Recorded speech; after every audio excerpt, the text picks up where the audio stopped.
नमस्कार, जय सिया राम।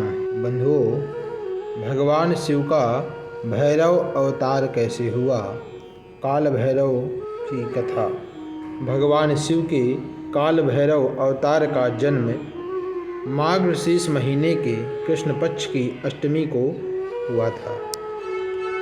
इस दिन बड़े धूमधाम से सभी सनातनी काल भैरव अष्टमी के रूप में उनका पूजन अर्चन करते हैं। एक बार भगवान विष्णु और ब्रह्मा जी के बीच बहस छिड़ गई कि उनसे सर्वश्रेष्ठ कौन है। दोनों ही अपने आप के सर्वश्रेष्ठ होने की बात में अड़ गए और आपस में वाद विवाद होने लग गए। तभी अचानक उन्होंने देखा कि एक अग्नि की ज्वाला उनके सामने प्रकट हुई और उनसे कहा, जो भी इस अग्नि की ज्वाला का शुरुआत और अंत ढूंढ लेगा वही सर्वश्रेष्ठ कहलाएगा। ब्रह्मा जी को लगा कि ये भगवान शिव का बिछाया हुआ कोई माया जाल है। उन्होंने अहंकार में आकर महादेव का अपमान कर दिया। ब्रह्मा जी के अहंकार को देखकर भगवान शंकर बहुत क्रोधित हो गए और भगवान शिव के क्रोध से तत्काल एक पुरुष उत्पन्न हो गया जिसका नाम भैरव था। भगवान शिव जी ने भैरव से कहा, हे कालराज, आप साक्षात काल के समान हो, इसलिए आज से आप काल भैरव के रूप में जाने जाएंगे। काशी में आपका प्रवेश सदैव के लिए बना रहेगा और उस पर आपका ही राज होगा। आज से आप सभी पापियों को दंड देंगे। भैरव जी ने शिव जी की आज्ञा का पालन करते हुए अपने बाईं उंगली के अग्रभाग से ब्रह्मा जी के 5वें सिर को धड़ से अलग कर दिया। ब्रह्मा जी भगवान शिव के क्रोध से घबरा गए और शतरुद्री का पाठ करने लगे। भैरवनाथ ने ब्रह्मा जी के बालों को जोर से पकड़ रखा था। ब्रह्मा जी ने महादेव के पैरों पर गिरकर माफ़ी मांगी, पर शिव जी का गुस्सा शांत नहीं हुआ। तभी विष्णु जी ने शिव जी से आग्रह किया कि वे ब्रह्मा जी को माफ़ कर दें और उन्हें उनका सिर वापस कर दें। विष्णु जी की बात सुनकर धीरे धीरे शिव जी का गुस्सा शांत हुआ और उन्होंने भैरव को ब्रह्मा जी को छोड़ने को कह दिया।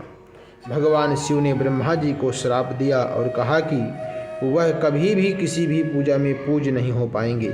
भगवान ब्रह्मा फिर से शिव जी के चरणों में गिर गए और माफ़ी मांगने लगे। तभी शिव जी ने कहा कि उनका दिया हुआ श्राप वे वापस नहीं ले सकते हैं, इसलिए उन्होंने ब्रह्मा जी को यह वरदान दिया कि उनके बिना कोई यज्ञ पूर्ण नहीं होगा। ब्रह्मा जी के एक सिर कटने के बाद भैरव जी पर ब्रह्म हत्या का पाप लग गया। उनके हाथ में ब्रह्मा जी की गर्दन चिपक गई। शिव जी ने उन्हें काशी में जाकर गंगा में नहाने को कहा और वहीं खुद की स्थापना करने को निर्देश दिया। जैसे ही भैरव पृथ्वी की प्रदक्षिणा करते करते काशी में पैर रखा, वैसे ही ब्रह्मा जी की गर्दन नीचे गिर गई और भैरव ब्रह्म हत्या से दूर हो गए। जिस स्थान पर ब्रह्मा जी का सिर गिरा उसका नाम कपाल मोचन तीर्थ से प्रसिद्ध हुआ। इसलिए काशी में जाकर पिंडदान करने से और भैरव के दर्शन करने से मनुष्य पर जीव हत्या का पाप हट जाता है और उन्हें वैभव प्राप्त होता है। भैरव का रूप वैसे तो बहुत ही भयंकर है, डरावना है, परंतु वे खुद आपकी भय से रक्षा करते हैं। भैरव को भगवान शिव का 5वां अवतार माना जाता है। भगवान शिव के इस अवतार को सबसे गुस्से वाला और गलत के सामने कभी ना झुकने वाला माना जाता है। भगवान शिव के भैरव रूप के निर्माण की एक और कहानी भी बेहद प्रचलित है कि वीरभद्र द्वारा प्रजापति दक्ष के यज्ञ का विनाश करने के बाद भगवान शिव यज्ञ में पहुँचे। उन्होंने देवी सती के मृत शरीर को उठाया और साथ लेकर जाने लगे। रास्ते में धीरे धीरे देवी के शरीर के हिस्से गिरने लगे और जहाँ जहाँ उनके शरीर के हिस्से गिरे वहाँ वहाँ भगवान शिव ने शक्तिपीठ स्थापित किए। इन्हीं शक्तिपीठों की रक्षा करने के लिए भगवान शिव ने भैरव का अवतार लिया था। इसलिए ये शक्तिपीठ मंदिर भी भैरव मंदिर के साथ में ही संपूर्ण माने जाते हैं। भैरव जी की पूजा महिलाओं की रक्षा के लिए भी की जाती है। भगवान शिव के भैरव अवतार को पूजना बहुत महत्वपूर्ण माना जाता है। क्योंकि उन्हें पूजना लोगों के जीवन में समृद्धि लाता है।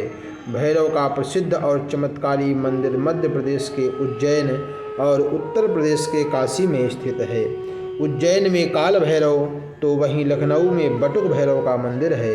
वहीं काशी में विश्वनाथ मंदिर से लगभग 1.5-2 किलोमीटर की दूरी पर भैरव मंदिर स्थित है।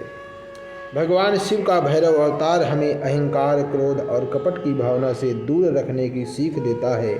साथ ही हमें यह भी सीख मिलती है कि हमें हमेशा महिलाओं के सम्मान के साथ साथ उनकी रक्षा भी करनी चाहिए। इस प्रकार से भगवान काल भैरव की पूजा करने से सभी प्रकार के क्लेश, बाधाएं, कष्ट दूर होते हैं। बंधुओं, यह भगवान श्री काल भैरव की कथा आप लोगों को कैसी लगी, यह कमेंट के माध्यम से बताइए। यदि आप लोगों को यह कथा अच्छी लगी है तो हमारे चैनल को लाइक, शेयर, सब्सक्राइब अवश्य करें। धन्यवाद।